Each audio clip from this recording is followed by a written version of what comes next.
Hi viewers, welcome to my channel. Today we are going to discuss the basic story of accountancy. జనరల్గా మనం అందరం కూడా accounts start చేయడం journal entries దగ్గర నుంచి స్టార్ట్ చేస్తాం. కానీ జర్నల్ ఎంట్రీస్కి ముందు ఒక బేసిక్ స్టోరీ ఉందండి. ఇందులో చాలా కాన్సెప్ట్స్ కవర్ అవుతాయి. If you learn these concept we can understand accounting in a better way. ఈ అకౌంటింగ్ అనేది మనకి ఎందుకు అవసరం? ఫర్ ఎగ్జాంపుల్ ఎక్స్ అని ఒక ఇండివిజువల్ ఉన్నాడు, ఒక 10 మందికి లోన్స్ ఇచ్చాడు, అలాగే ఇంకొక 10 మంది దగ్గర నుంచి లోన్స్ తీసుకున్నాడు, హ్యాండ్ లోన్స్ తీసుకున్నాడు at different interest rates on different dates. ఇప్పుడు కొన్ని రోజులు అయిన తర్వాత ఫ్రెండ్స్ అందరూ నువ్వు మాకు 5,000 ఇవ్వాలని ఒకళ్ళు, 10,000 ఇవ్వాలని ఒకళ్ళు, అలా అందరూ అడిగారు. అలాగే మనం కూడా లోన్స్ ఇచ్చాం. అవతల వ్యక్తులు నీకు ఎంత అమౌంట్ ఇవ్వాలని అడిగారు. బికాస్ ఎక్స్ అనే వ్యక్తి నోట్ చేసుకోలేదు ఇవన్నీ, అకౌంట్ చేసుకోలేదు ఇవన్నీ. ఏ లోన్ ఎప్పుడు ఇచ్చారు, ఏ లోన్ ఎవరి దగ్గర నుంచి ఏ డేట్ నాడు తీసుకున్నాం, మనం ఎంత ఇంట్రెస్ట్ రేట్కి తీసుకున్నాం అనేది ఇప్పుడు తెలియదు. మొత్తం అంతా కూడా చాలా క్లమ్జీగా తయారవుతుంది. అంటే చూడండి, ఒక 20 ట్రాన్సాక్షన్స్ ఉన్న ఒక ఇండివిజువల్కి అకౌంటింగ్ లేకపోతే ఎంత కష్టంగా ఉంటుంది. అలాగే మనం ఒక బిజినెస్ ఫామ్ని రోజుకి హండ్రెడ్స్లో థౌజండ్స్లో ట్రాన్సాక్షన్స్ జరిగే ఒక బిజినెస్ని అకౌంటింగ్ లేకుండా మనం ఊహించుకోవడం అనేది అసాధ్యమైన పని. ఇప్పుడు అకౌంటింగ్ అనేది ఎక్కడ అరైజ్ అవుతుంది, అసలు అకౌంటింగ్ అనేది ఎక్కడ స్టార్ట్ అవుతుంది చూద్దాం.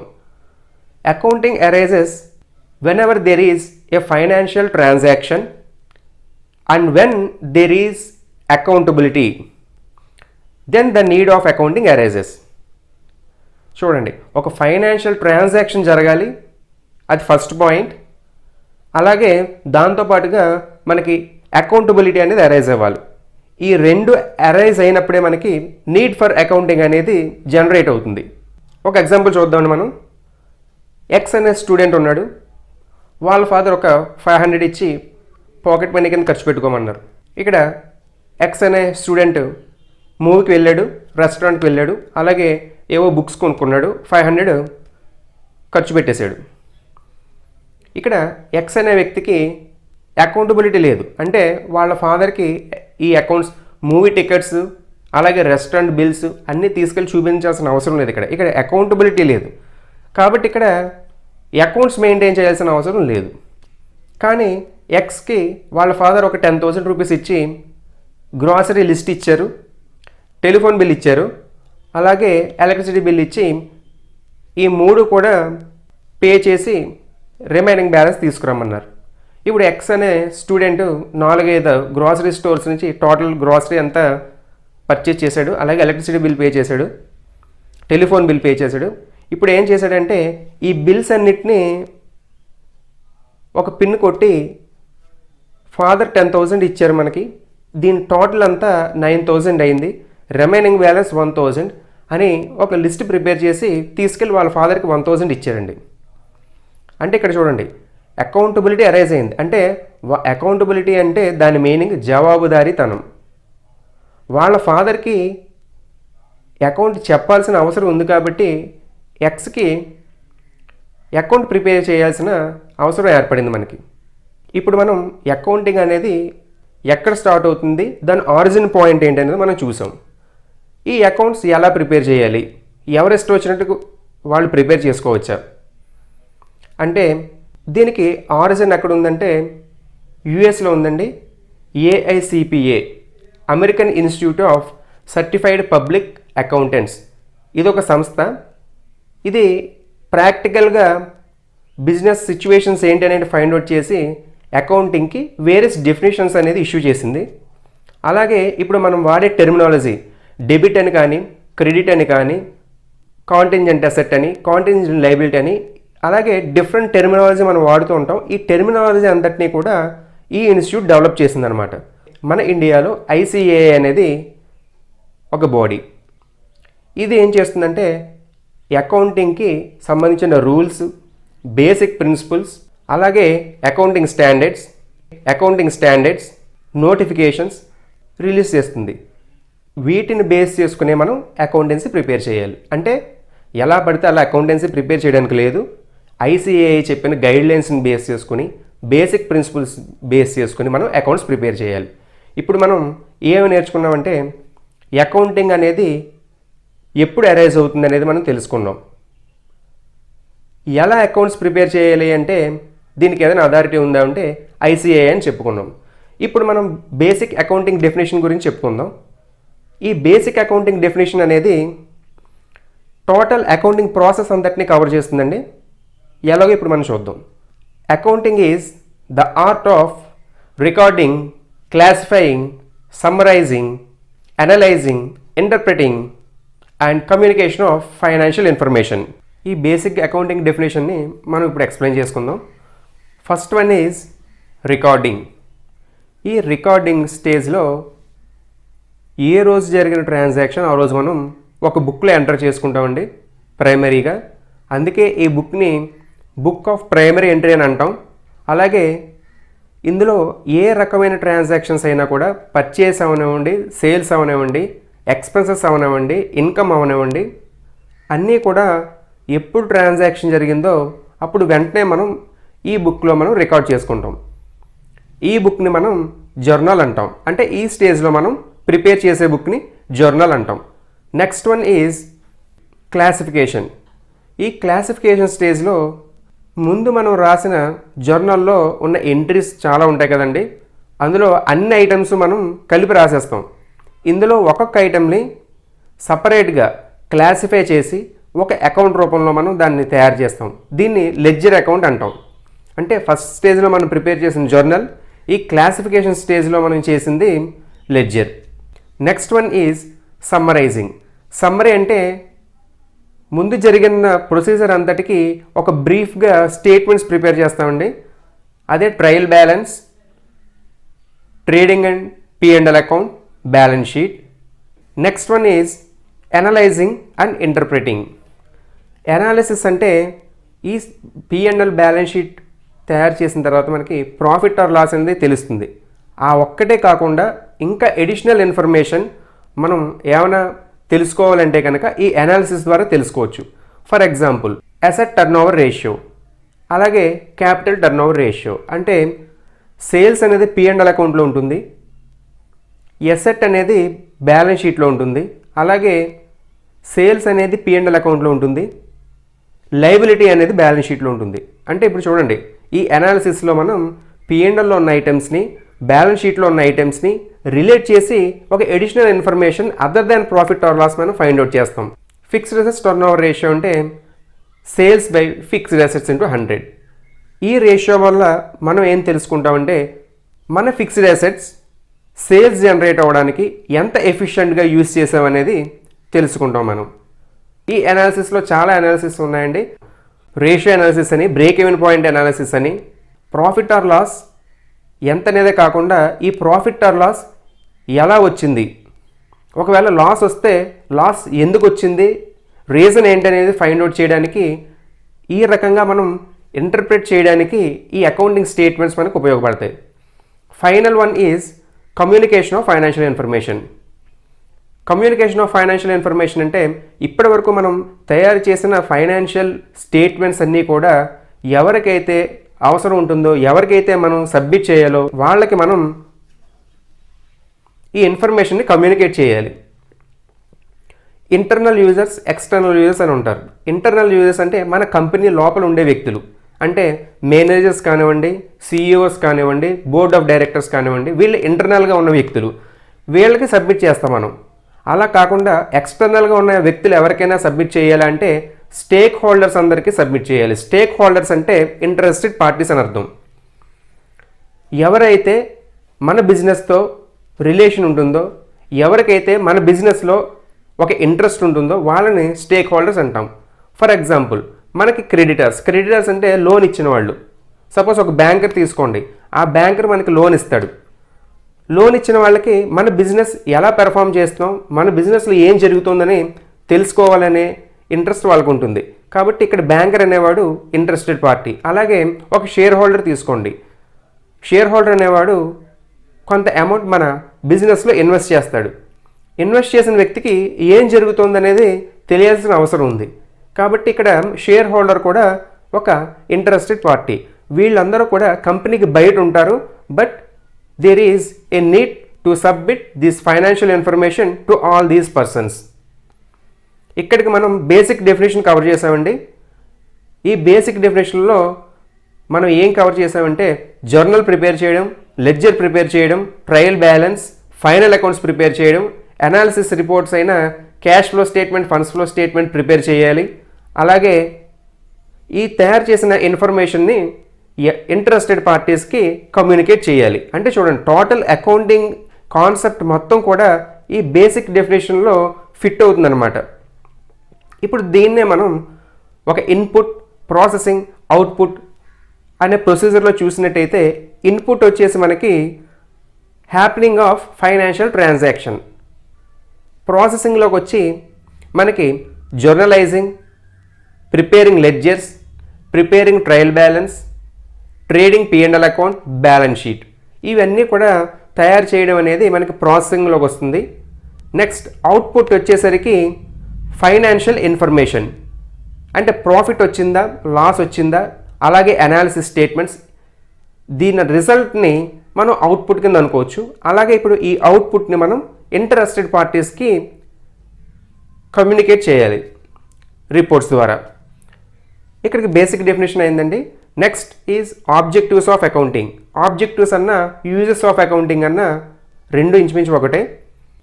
ఫస్ట్ ఆబ్జెక్టివ్ వచ్చి proper recording of financial transactions. Financial transactions అనేవి ప్రాపర్గా రికార్డ్ చేయాలి. ఎందుకంటే ఇవి యూజ్ చేసే మనం నెక్స్ట్ రిపోర్ట్స్ అన్ని తయారు చేస్తాం కాబట్టి we need to record transactions in a proper way. Next objective is ascertainment of result. Result అంటే ఏంటి చెప్పండి? బిజినెస్కి రిజల్ట్ అనేది ప్రాఫిటా, లాసా? ఇప్పుడు మనం ఎగ్జామ్ రాసే రిజల్ట్ పాస్ ఆర్ ఫెయిల్. అలాగే ఇక్కడ బిజినెస్కి రిజల్ట్ ఏంటండి? Profit or loss. ఏ బిజినెస్ ఓనర్ అయినా సరే, ఏ బిజినెస్ ఎంటర్ప్రెన్యూర్ అయినా సరే, వాళ్ళ బిజినెస్లో ప్రాఫిట్ వచ్చిందా, లాస్ వచ్చిందా అని తెలుసుకోవాలని ఎవరైనా అనుకుంటారు. కాబట్టి మన అకౌంట్స్ తయారు చేయడానికి ముఖ్య ఉద్దేశం ఏంటంటే ascertainment of result. Next objective is ascertainment of financial position. Financial position అంటే మన అసెట్స్ ఎంత, మన లైబిలిటీస్ ఎంత. అసెట్స్లోంచి లైబిలిటీస్ తీసేస్తే నెట్వర్త్ అంటామండి. మన నెట్వర్త్ ఎంత అంటే మన ఫైనాన్షియల్ పొజిషన్ ఏంటి, ఇది తెలుసుకోవడం కూడా వేరొక ఆబ్జెక్టివ్. దీనికోసం మనం తయారు చేసే స్టేట్మెంటే బ్యాలెన్స్ షీట్. నెక్స్ట్ ఆబ్జెక్టివ్ మనం బేసిక్ డెఫినేషన్లో కవర్ చేసిందేనండి ఇది. Providing financial information to various interested parties for decision making. మనం తయారు చేసిన ఈ ఫైనాన్షియల్ స్టేట్మెంట్స్, ఈ P&L కానివ్వండి, బ్యాలెన్స్ షీట్ కానివ్వండి, అలాగే అనాలిసిస్ స్టేట్మెంట్స్ అయిన క్యాష్ ఫ్లో కానివ్వండి, రేషియో అనాలిసిస్ కానివ్వండి, కంపారిజన్ స్టేట్మెంట్స్ కానివ్వండి, ఇప్పుడు తయారు చేసినవి మనం ఎవరైతే ఇంట్రెస్టెడ్ పార్టీస్ ఉన్నామో వాళ్ళకి మనం ఇన్ఫర్మేషన్ ప్రొవైడ్ చేయాలి. The last one is to know the liquidity position. Liquidity position అంటే మన ఆస్తులు, మన అప్పుల్ని తీర్చడానికి సరిపోతాయా లేదా.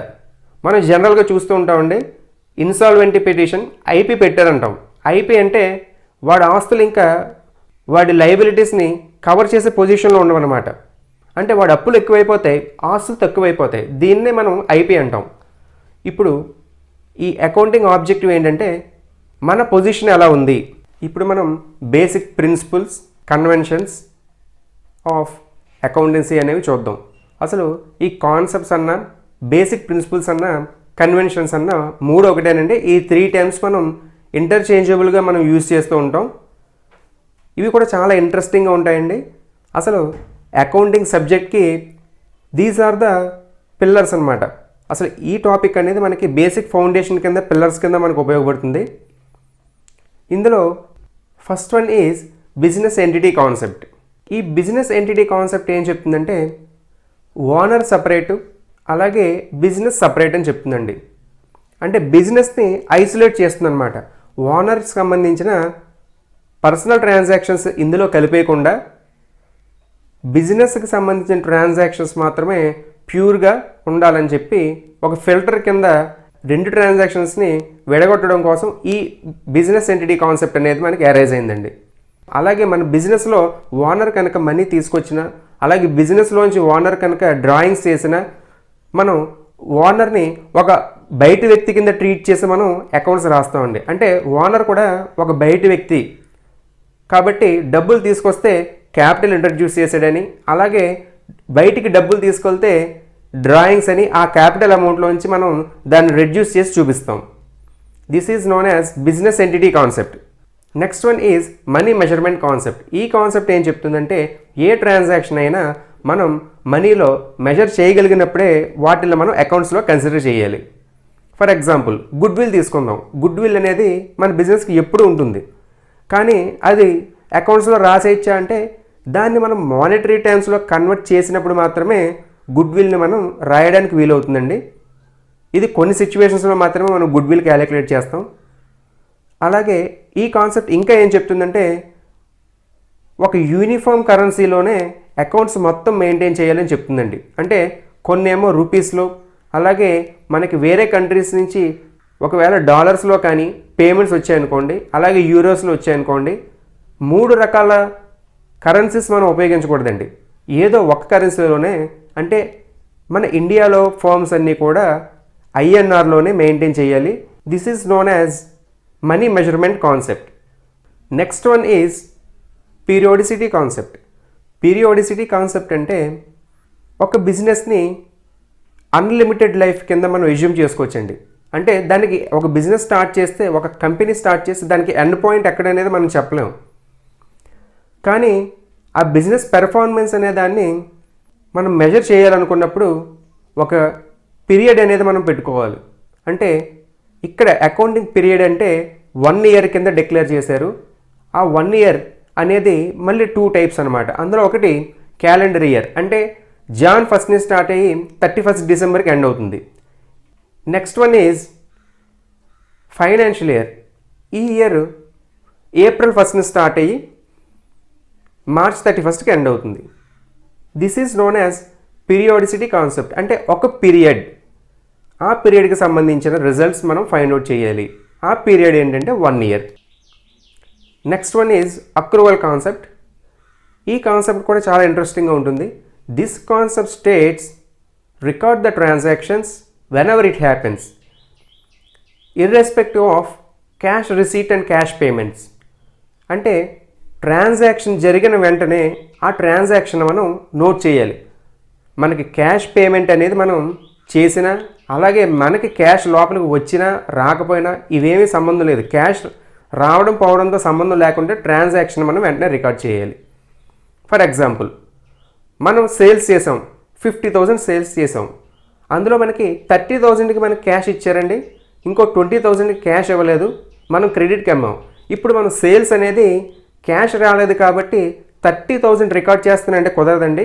టోటల్ 50,000 మనం సేల్స్ కింద రికార్డ్ చేయాలి. అలాగే ఫర్ ఎగ్జాంపుల్ మన హోల్సేలర్ దగ్గర నుంచి మనం పర్చేస్ చేసామండి స్టాక్, దానికి మనం ₹1,00,000 పే చేయాలి. కానీ మనం ఇనీషియల్గా 50,000 పే చేసి మనం స్టాక్ పర్చేస్ చేసాం. ఇంకొక 50,000కి మనకి ఒక 3 months క్రెడిట్ పీరియడ్ ఇచ్చాడు మనకి. ఇప్పుడు మనం పర్చేస్కి ఎంత రాయాలండి? 50,000 1 lakh. అంటే మనం క్యాష్ ఇవ్వలేదు కదా అని, 50,000 రాయడం కాదండి, మనం టోటల్ 1 lakh అమౌంట్ కూడా పర్చేజెస్ 1 lakh అని అకౌంట్స్లో నోట్ చేయాలి. అంటే ఇక్కడ ఈ కాన్సెప్ట్ ఏం చెప్తుందంటే క్యాష్ రావడం పోవడంతో మనకు సంబంధం లేదు, ట్రాన్సాక్షన్ జరిగిన వెంటనే ఫుల్ అమౌంట్ని మనం అకౌంట్స్లో డిస్క్లోజ్ చేయాలని చెప్తుంది. This is known as accrual concept. Next one is matching concept. ఈ కాన్సెప్ట్ మనం అర్థం చేసుకుంటే ఫ్యూచర్లో ప్రాబ్లమ్స్ చేసేటప్పుడు అడ్జస్ట్మెంట్స్ మనం ఈజీగా చేయగలుగుతాం అనమాట. మ్యాచింగ్ కాన్సెప్ట్ ఏం చెప్తుందంటే ఈ సంవత్సరం రెవెన్యూని, ఈ సంవత్సరం ఎక్స్పెండిచర్ని మ్యాచ్ చేస్తే ఈ సంవత్సరానికి సంబంధించిన ప్రాఫిట్ ఆర్ లాస్ తెలుస్తుందని. అంటే ఈ సంవత్సరం రెవెన్యూ, ఈ సంవత్సరం ఎక్స్పెండిచర్. ఈ రెవెన్యూ అనే దాంట్లో కిందటి సంవత్సరంవి వచ్చే సంవత్సరంవి కలిసిపోతూ ఉంటాయండి. అలాగే ఎక్స్పెండిచర్, ఈ ఎక్స్పెండిచర్లో కిందటి సంవత్సరం ఎక్స్పెండిచర్ వచ్చే సంవత్సరం ఎక్స్పెండిచర్ కలిసిపోతుందండి. ఫర్ ఎగ్జాంపుల్ మనం ఒక ప్రాపర్టీ రెంట్కి తీసుకున్నాం అనుకోండి, మనం నెక్స్ట్ ఇయర్కి సంబంధించిన రెంట్ కూడా ఇప్పుడే పే చేస్తాం, అంటే ఈ అమౌంట్ ఎక్స్పెండిచర్లో కలిసిపోతుంది. కానీ అది ఈ సంవత్సరానికి సంబంధించిన ఎక్స్పెండిచర్ కాదు, వచ్చే సంవత్సరానికి సంబంధించిన ఎక్స్పెండిచర్. కానీ ఇక్కడ మనం ఏం చేయాలి, ఈ సంవత్సరం ఎక్స్పెండిచర్ని ఈ సంవత్సరం ఇన్కమ్ని మాత్రమే మ్యాచ్ చేయాలి. కాబట్టి వచ్చే సంవత్సరం ఎక్స్పెండిచర్ని డిలీట్ చేసేస్తాం. దీన్నే మనం అడ్జస్ట్మెంట్ అని అంటాం.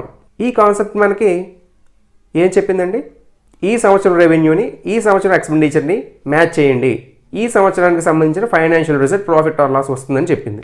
This is known as matching concept. Next concept is going concern concept.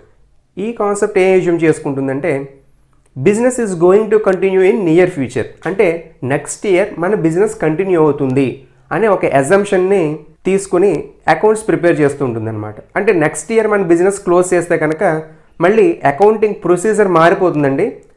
జనరల్గా మనం అకౌంట్స్ ప్రిపేర్ చేసేటప్పుడు next year in the near future అంటే నెక్స్ట్ అకౌంటింగ్ ఇయర్ అని మనం అస్యూమ్ చేసుకోవచ్చు. నెక్స్ట్ అకౌంటింగ్ ఇయర్లో మన బిజినెస్ కంటిన్యూ అవుతుందనే ఒక అజంప్షన్తో మనం అకౌంట్స్ ప్రిపేర్ చేస్తాం. This is known as going concern concept. Next one is cost concept.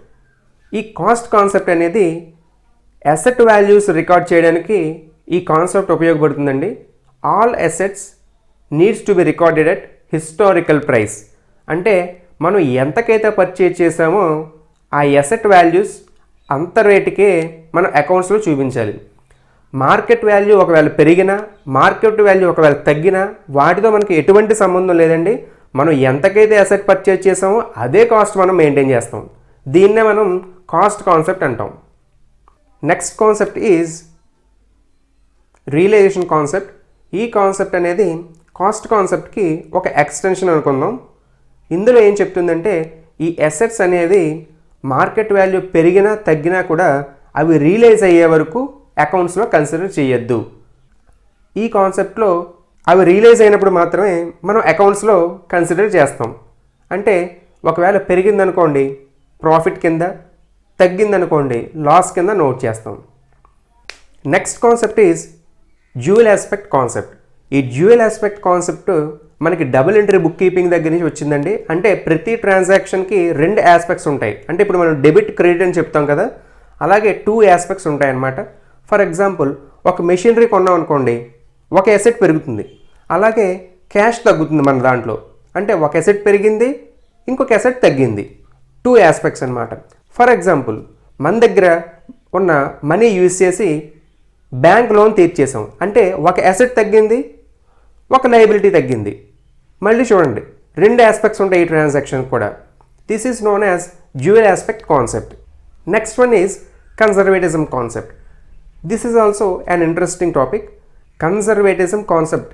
ఈ కన్జర్వేటిజం కాన్సెప్ట్ ఏం చెప్తుందంటే record the value of current assets particularly stock at cost or market value whichever is less. ఈ conservatism concept మనం ఇదివరకు చెప్పిన cost కాన్సెప్ట్కి ఒక contradiction statement కింద మనకు కనిపిస్తూ ఉంటుందండి. మనం కాస్ట్ కాన్సెప్ట్లో ఏం చెప్పామంటే ఏ కాస్ట్కి అయితే మనం పర్చేజ్ చేసామో అదే కాస్ట్కి మనం అకౌంట్స్లో రికార్డ్ చేయాలని చెప్పాం. ఇప్పుడు ఈ కన్జర్వేటిజం కాన్సెప్ట్ ఏం చెప్తుంది, cost or market value whichever is less. ఈ కన్జర్వేటిజం కాన్సెప్ట్ అనేది అన్ని అసెట్స్కి సంబంధించింది కాదండి, only current assets that stock వాల్యుయేషన్కి మాత్రమే సంబంధించింది ఇది. అంటే మనం క్లోజింగ్ స్టాక్ వాల్యూ చేసేటప్పుడు కాస్ట్, దాని కాస్ట్ ఎంత, అలాగే అది మార్కెట్లో అమ్మితే ఇప్పుడు ఎంత వస్తుంది. ఫర్ ఎగ్జాంపుల్ మనకి స్టాక్ మనం గోడౌన్కి వెళ్ళి వాల్యూ చేసినప్పుడు ₹1,00,000 స్టాక్ మనకి మిగిలిందండి. ఈ ₹1,00,000 ఇప్పుడున్న మార్కెట్ వాల్యూ ఎంత అంటే 80,000. ఇప్పుడు మనం ₹1,00,000 తీసుకోవాలా 80,000 తీసుకోవాలంటే 80,000 తీసుకోవాలండి. ఎందుకంటే market value or cost whichever is less అని చెప్తుంది ఈ స్టేట్మెంట్ మనకి. ఫర్ ఎగ్జాంపుల్ మనం కొన్న కాస్ట్ ₹1,00,000, కానీ మార్కెట్లో అది అమ్మితే ఇప్పుడు మనకి 1,20,000 వస్తుంది అనుకోండి. ఇప్పుడు ఎంత తీసుకోవాలంటే 1,00,000 తీసుకోవాలండి. ఎందుకంటే మనం చెప్పుకున్నట్టుగా cost or market value whichever is less, ఏది తక్కువ ఉందో దాన్నే మనం రికగ్నైజ్ చేస్తాం మనం. Next concept is principle of consistency. ఈ కన్సిస్టెన్సీ అనే కాన్సెప్ట్ ఏం చెప్తుందంటే మనం అకౌంట్స్ ప్రిపేర్ చేసేటప్పుడు కొన్ని మెథడ్స్, కొన్ని పాలసీస్ ఫాలో అవుతూ ఉంటామండి. అంటే for example calendar year follow అవుతామా, అంటే జనవరి 1 నుంచి డిసెంబర్ 31 వరకు మనం అకౌంట్స్ రికార్డ్ చేద్దాం అనుకుంటాం. లేదంటే ఫైనాన్షియల్ ఇయర్ అంటే 1 ఏప్రిల్ నుంచి 31 మార్చ్ వరకు ఒక సంవత్సరం ఇలాగ రాసి ఇంకొక సంవత్సరం అలాగ రాసి, అలాగే సంవత్సరానికి మన మెథడ్స్ కానీ మన పాలసీస్ కానీ మార్చేయకూడదండి. అలాగే డిప్రిసియేషన్ ఫైండ్ అవుట్ చేయడంలో కూడా 2 మెథడ్స్ ఉంటాయి. స్ట్రైట్ లైన్ మెథడ్ ఒకటి, WDV మెథడ్ ఒకటి. ఏదో ఒక మెథడ్ని మనం ఫాలో అవ్వాలండి. అంతేగాని ఒక సంవత్సరం లేదంటే 6 నెలలు ఒక మెథడ్, ఇంకొక 6 మంత్స్కి ఇంకొక మెథడ్, అలా మనం ఇష్టం వచ్చినట్టుగా మనం అకౌంటింగ్ పాలసీస్ని కానీ మెథడ్స్ని కానీ అస్తమాటు మనం చేంజ్ చేయకూడదు. కన్సిస్టెంట్గా సేమ్ మెథడ్స్ అండ్ ప్రిన్సిపల్స్ మనం ఎవ్రీ ఇయర్ ఫాలో అవ్వాలని చెప్తుందండి ఈ ప్రిన్సిపల్ మనకి. The last one is principle of materiality. ఈ మెటీరియాలిటీ అనే కాన్సెప్ట్ ఏం చెప్తుందంటే, ఏ ట్రాన్సాక్షన్స్ అయితే ప్రాఫిట్ని కానీ లాస్ని కానీ ఎక్కువగా ఎఫెక్ట్ చేస్తాయో వాటిల్ని ఏ విధంగానూ మార్చడానికి వీలు లేదండి.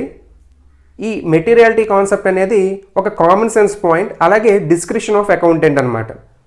ఫర్ ఎగ్జాంపుల్ 1000 రూపీస్ అనేది ఒక చిన్న ఫర్మ్కి మెటీరియల్ ఆస్పెక్ట్, కానీ కోట్ల మీద టర్న్ ఓవర్ చేసే ఒక పెద్ద కంపెనీకి ఒక 1000 రూపీస్ అనేది మెటీరియల్ కాదు. అంటే ఇది బిజినెస్ పొజిషన్ని బట్టి మెటీరియల్ కాదా అనే డెసిషన్ మనం తీసుకోవడానికి వీలవుతుందండి. This is purely decision of accountant. అంటే చిన్న ట్రాన్సాక్షన్ అయినా నోట్ చేయాలండి, నోట్ చేయొద్దని కాదు. ఫర్ ఎగ్జాంపుల్ మనం స్టేషనరీ పర్చేజ్ చేస్తాం ఒక 500 రూపీస్ పెట్టి, ఏదో కొన్ని వైట్ పేపర్స్, కొన్ని పెన్స్, ఒక క్యాలిక్యులేటర్ పర్చేజ్ చేస్తాం. ఇవన్నీ ఈ సంవత్సరంలో పర్చేజ్ చేసాం. నెక్స్ట్ ఇయర్ కూడా ఇందులో కొన్ని ఐటమ్స్ ఉండిపోతాయండి. కానీ మనం ఏం చేస్తామంటే ఈ అసెట్స్ని 100% డిప్రిషియేట్ చేసేస్తాం. అంటే నెక్స్ట్ ఇయర్కి ఉన్నాయా లేదా అనేది మనకు అవసరం లేదండి. ఈ 500 అనేది చిన్న అమౌంట్ కాబట్టి ఇది ప్రాఫిట్ని కానీ లాస్ని కానీ మెటీరియల్గా ఎఫెక్ట్ చేయదు. కాబట్టి దీన్ని ఈ ఇయర్లోనే 100% డిప్రిషియేట్ చేసి దాని వాల్యూ 0 కింద చేసేస్తాం అనమాట. ఇది మెటీరియాలిటీ కాన్సెప్ట్. ఇవన్నీ కూడా బేసిక్ అకౌంటింగ్ కాన్సెప్ట్స్ అండి. ఈ కాన్సెప్ట్స్ మనం క్లియర్గా అర్థం చేసుకుంటే నెక్స్ట్ అకౌంటింగ్ అనేది మనం నేర్చుకునేటప్పుడు ఈజీగా గ్రాస్ప్ చేయగలుగుతాం. చూసారు కదండి, అకౌంటింగ్లో జర్నల్ ఎంట్రీస్కి ముందు ఇంత స్టోరీ నడిచిందనమాట మనకి. This is the basic story of accountancy. Hope you enjoyed the content. If you like the video, please hit the like button. Please share it to your friends and don't forget to subscribe.